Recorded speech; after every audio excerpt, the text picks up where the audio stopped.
کارکنان کو رہا کرنے کا فیصلہ واپس لے لیا۔ آئی جی اسلام آباد کی متعلقہ ایس ایچ او کی سرزنش، کارکنان کو کسی صورت رہا نہ کیا جائے۔ آئی جی نے حکم دیا، تھانہ رمنا کا دروازہ بھی بند کر دیا گیا، کسی بھی شخص کے تھانے میں داخلے پر پابندی عائد کر دی گئی ہے۔ مزید جانیں گے بول نیوز کے نمائندے احتشام علی عباسی سے۔ احتشام، کیا اپڈیٹس ہیں آپ کے پاس؟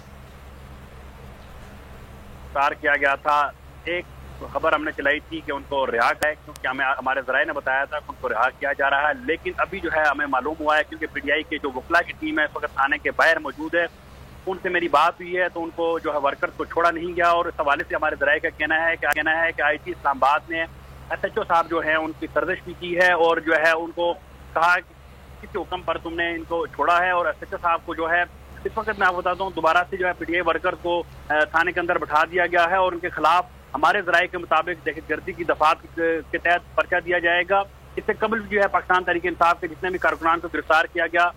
عمران خان پہ جب بھی ہائی کورٹ آئے یا جوڈیشل کمپلیکس، وہاں سے جو گرفتار ورکرز ہیں، کارکنان ہیں، ان کے خلاف جو ہے دہشت گردی کی دفعات کے تحت ایف آئی آر درج کی گئی۔ آج بھی کچھ ایسا ہی ہو رہا ہے کیونکہ آئی جی اسلام آباد جو ہے وہ ذاتی طور پر عمران خان کے دشمن ہیں، اور ان کے حوالے سے کہا جاتا ہے کہ عمران خان کو سخت ناپسند کرتے ہیں۔ تو آج جو ہے آئی جی صاحب نے جیسے ہی جو ہے ورکر کو چھوڑنے کا فیصلہ کیا گیا، اس کو دوبارہ سے آئی جی صاحب نے کہا کہ ان کو گرفتار رکھا جائے اور ان پر جو ہے دہشت گردی کی دفعات کے تحت جو ہے پرچہ دیا جائے، اور اس وقت جو ہے پاکستان تحریک انصاف کے جو وکلا کی ٹیم ہے ان کو بھی تھانے کے اندر نہیں جانے دیا جا رہا۔ تھانے کا جو گیٹ ہے وہ بند کر دیا گیا ہے، ورکر اندر موجود ہیں جس میں عمران خان کے بانجا شیر شاہ، اس کے ساتھ ان کا پرسنل فوٹوگرافر اور ایک ایم پی اے ہیں کے پی کے سے، وہ بھی اندر موجود ہیں۔ اور دوسری جانب جو ہے حکومت اور پی ڈی آئی کی جانب درمیان جو ہے مذاکرات جاری ہیں، اور وہ مذاکرات کی جو شرط ہے اسد عمر نے یہی رکھی تھی کہ ہمارے جو کارکنان ہیں ان کو چھوڑا جائے، لیکن آئی جی اسلام آباد نے پہلے جو ہے پولیس کی جانب سے جو ہمیں کہا گیا ہے کہ ورکر کو چھوڑ دیا گیا ہے، اور جیسے ہی مذاکرات شروع ہوئے تو آئی جی اسلام آباد نے یہ دوبارہ سے ایک آرڈر جاری کیا، اور اس کے مطابق اس نے کہا کہ یہ جو ورکرز ہیں